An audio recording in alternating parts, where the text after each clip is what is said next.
الحمد للہ رب العالمین والصلاة والسلام علی سید الانبیاء والمرسلین وعلی آلہ واصحابہ وازواجہ واہل بیتہ وعلماء ملتہ واولیاء امتہ اجمعین۔ قال اللہ تعالی فی القرآن المجید والفرقان الحمید وَإِذْ غَدَوْتَ مِنْ أَهْلِكَ تُبَوِّئُ الْمُؤْمِنِينَ لِلْقِتَالِ وَاللَّهُ سَمِيعٌ عَلِيمٌ۔ وقال اللہ تعالی فی مقام آخر إِنَّ اللَّهَ وَمَلَائِكَتَهُ يُصَلُّونَ عَلَى النَّبِيِّ یا ایہا الذین آمنوا صلوا علیہ وسلموا تسلیما۔ محبت کے ساتھ پڑھیے الصلاۃ والسلام علیک یا سیدی یا رسول اللہ وعلی آلک واصحابک یا سیدی یا حبیب اللہ۔ الصلاۃ والسلام علیک یا سیدی یا رحمۃ للعالمین وعلی آلک واصحابک یا سیدی یا خاتم النبیین۔ بلغ العلا بکمالہ کشف الدجا بجمالہ حسنت جمیع خصالہ صلوا علیہ وآلہ یا صاحب الجمال ویا سید البشر من وجہک المنیر لقد نور القمر لا يمكن الثناء كما كان حقه بعد از خدا بزرگ توئی قصہ مختصر۔ مولاي صل وسلم دائما ابدا على حبيبك خير الخلق كلهم محمد سيد الكونين والثقلين والفریقین من عرب ومن عجم۔ یا رب بالمصطفى بلغ مقاصدنا واغفر لنا ما مضى یا واسع الکرم۔ تمام تعریف و توصیف اس رب کائنات کے لیے جو خالق کائنات بھی ہے اور مالک کائنات بھی ہے۔ بے حد و حساب درود و سلام ہوں حضور سید الاولین والآخرین علیہ السلام کی ذات پر، جن کے لیے رب کائنات نے اس سارے باغ عالم کو سجایا، زمین و آسماں کو بنایا، عرش و کرسی اور جنت کو سجایا، کائنات کا ذرہ ذرہ میرے محبوب کے لیے بنایا گیا۔ عزیزان گرامی، آج ماہ شوال کی 16 تاریخ ہے۔ ماہ رمضان کے بعد جو اسلامی مہینہ آتا ہے اس کا نام ہے شوال المکرم، اور آج اس مہینے کی 16 تاریخ ہے، چاند کی 16 تاریخ کہہ لیں۔ اس ماہ مقدس کی 15 تاریخ کو اور 3 ہجری میں غزوہ بدر کے بعد، جنگ بدر ہوئی تھی 2 ہجری میں، 2 ہجری اور 17 رمضان المبارک، اس کے 1 سال گزرنے کے بعد، 1 سال 1 مہینہ کہہ لیں، 17 رمضان 2 ہجری کو جنگ بدر ہوئی، اور 3 ہجری اگلے سال 16 شوال کو کفر اور اسلام کا ایک اور بہت بڑا معرکہ رونما ہوا، جس کو تاریخ میں غزوہ احد یا جنگ احد کہا جاتا ہے۔ جنگ بدر کے اسباب کیا تھے، جنگ بدر کیوں ہوئی، اور اس میں اللہ تعالیٰ نے مسلمانوں کو فتح دی، کفار کو شکست دی، یہ ساری باتیں ماہ رمضان میں 17 رمضان المبارک کو اتفاق سے جمعہ تھا تو ہم نے وہاں پر یہ گفتگو کی تھی۔ جنگ بدر کے اندر کفر کا زور ٹوٹا، اس کے 1 سال بعد پھر غزوہ احد ہوا، جنگ احد ہوئی۔ جنگ احد کے بارے میں آج ہم نے گفتگو کرنی ہے، اور اس جنگ احد سے، غزوہ احد سے پہلے ذرا اس غزوے کے، اس جنگ احد کے اسباب کو ذرا سمجھ لیں۔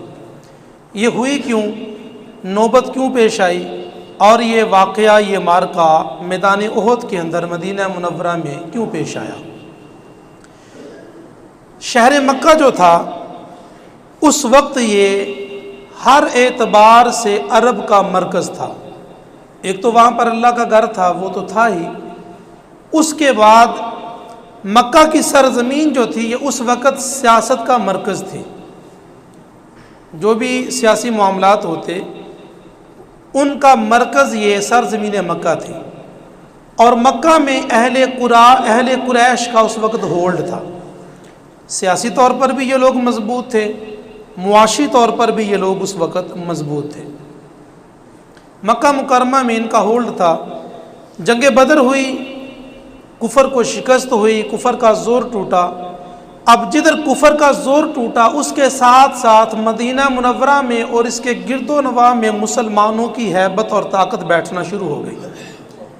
مدینہ منورہ کے گرد و نواح میں جو یہودی آباد تھے، جو مشرکین آباد تھے، وہ جنگ بدر سے پہلے تو مسلمانوں کو وہ اتنا طاقتور یا پاورفل نہیں سمجھتے تھے، لیکن جب جنگ بدر ہوئی 313 مسلمانوں نے 1000 کے لشکر کو شکست دی، اللہ تعالیٰ کی مدد مسلمانوں کے شامل حال ہوئی، اس کے بعد یہود اور جو مشرک تھے مدینہ منورہ کے گرد و نواح میں رہنے والے، ان پر بھی مسلمانوں کی ہیبت طاری ہونا شروع ہو گئی کہ یہ تو بڑے طاقتور ہیں، یہ تو تھوڑے سے تھے اور کفر کو جو ہے نا وہ للکار کر آ گئے ہیں، کفر کو شکست دے دی انہوں نے۔ قریش جیسی عظیم اپنے آپ کو سمجھنے والی قوم کو انہوں نے تباہ و برباد کر دیا، تو یہ ہمارے ساتھ کیا کریں گے۔ ادھر کفر کا زور ٹوٹا مکہ میں، اس کے گرد و نواح میں قریش کی ذلت اور رسوائی ہونا شروع ہو گئی۔ اہل قریش کو، اہل مکہ کو اور کفر کو ہر طرف سے عجیب عجیب اور طرح طرح کی باتیں سننے کو ملنے لگی کہ تم اتنے زیادہ ہو کر، اتنے پاورفل ہونے کے باوجود، معاشی طور پر اتنے مضبوط ہونے کے باوجود تھوڑے سے مسلمانوں سے شکست کھا گئے ہو۔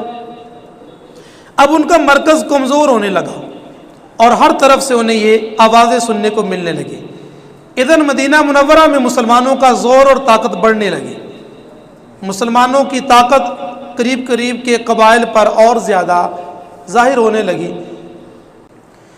اور اس میدان بدر کے اندر، غزوہ بدر میں اہل مکہ کے، اہل قریش کے 1-2 بندے قتل نہیں ہوئے تھے مسلمانوں کے ہاتھوں، بلکہ 70 لوگ ان کے مارے گئے تھے۔ اور وہ 70 لوگ بھی ان کے کوئی عام نہیں تھے، عام سے بندے نہیں تھے، عام سے لوگ نہیں تھے، لیبر نہیں تھی ان کی، بلکہ مکے کے بڑے بڑے نامور لوگ تھے۔ ابو جہل شامل تھا، عتبہ شامل تھا، شیبہ شامل تھا۔ یہ بڑے بڑے لوگ میدان بدر کے اندر، قریش کے بڑے بڑے نام اور بڑے بڑے حکمران جو تھے وہ میدان بدر میں مسلمانوں کے ہاتھوں قتل ہوئے تھے۔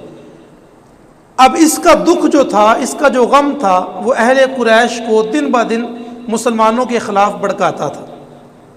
ایک تو بدلہ لینے کے لیے کہ ہم نے مسلمانوں سے بدلہ لینا ہے، اور دوسرا اس وجہ سے کہ ہر طرف سے ان کو ذلت اور رسوائی والی باتیں سننے کو ملتی تھی کہ لو جی تھوڑے سے تھے، کمزور سے مسلمان تھے اور تمہیں شکست دے کر چلے گئے، یہ ہو گیا وہ، یہ باتیں ان کو سننے کو ملتی۔ جب یہ باتیں ان کو سننے کو ملی تو ان کے اندر جذبات اور زیادہ بھڑکنے لگے۔ خلاف تو تھے ہی وہ شروع میں ہی مسلمانوں کے، اسلام کے، تو مزید ان کے اندر جو بدلے کی آگ تھی نا وہ بھڑکنے لگی۔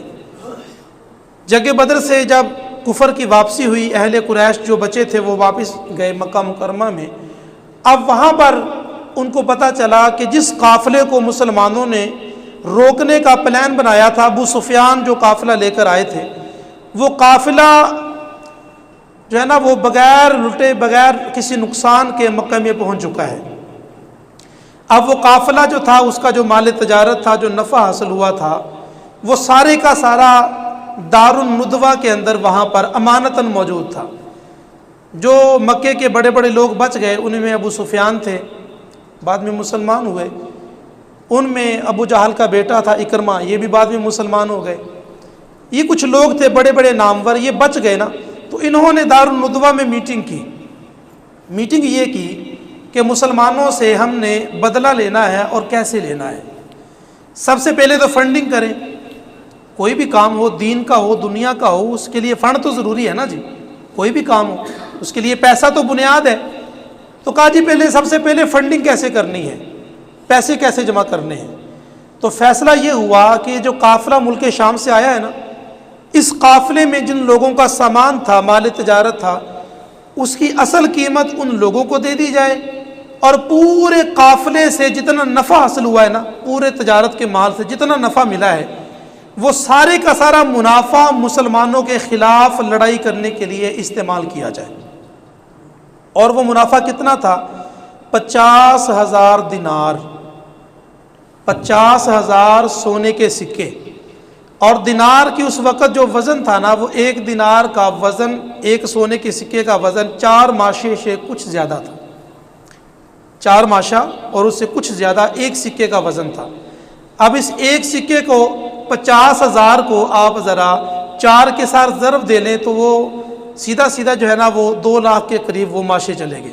اس کو پھر آپ 12 پر جو ہے نا وہ اس کو ڈیوائڈ کر لیں، تقسیم کر لیں، تو آپ اندازہ لگا لیں کتنے تولے وہ سونا بنا، اس کو پھر آج کی قیمت سے ضرب دے لیں، اندازہ ہو جائے گا کہ آج کے دور میں وہ قیمت جو ہے وہ کروڑوں سے زیادہ بنتی تھی، جو صرف اس وقت دارالندوہ میں اکٹھی ہو گئی ایک مرتبہ پر کہنے سے، مسلمانوں کے خلاف جنگ کی تیاری کے لیے۔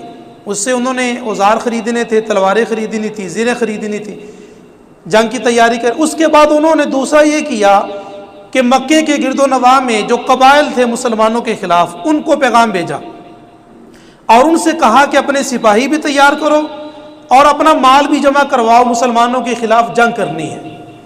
اچھا، جب میدان بدر میں نکلے تھے نا، میدان بدر میں اس وقت مسلمان تھوڑے سے تھے اور کافر 1000 کا لشکر نکلے تھے۔ اس وقت بھی بڑا ساز و سامان تھا، لیکن اس وقت نکلتے ہوئے نا اتنے پریشان نہیں ہوئے تھے کافر، اتنے بلکہ بڑے روب اور دبدبے سے آئے تھے، بڑا غرور اور تکبر میں آئے تھے۔